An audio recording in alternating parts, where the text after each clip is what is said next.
आगामी 25 वर्ष रे भारतर विकास यात्रा रे ओडिशा हेबो अन्यतम इंजिन। महाप्रभु श्री जगन्नाथ कृपारू पूर्ण हेबो विकसित भारतर स्वप्न।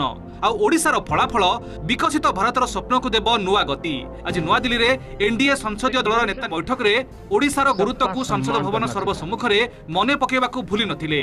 निज अभिभाषण रे चलित निर्वाचन रे ओडिशार राजनैतिक क्षेत्र रे आसीथिबा परिवर्तन को वैप्लविक बोली दर्शाइथिले मोदी। ता सह कहिथिले ओडिशार निर्वाचन परिणाम क्रांतिकारी। जगन्नाथ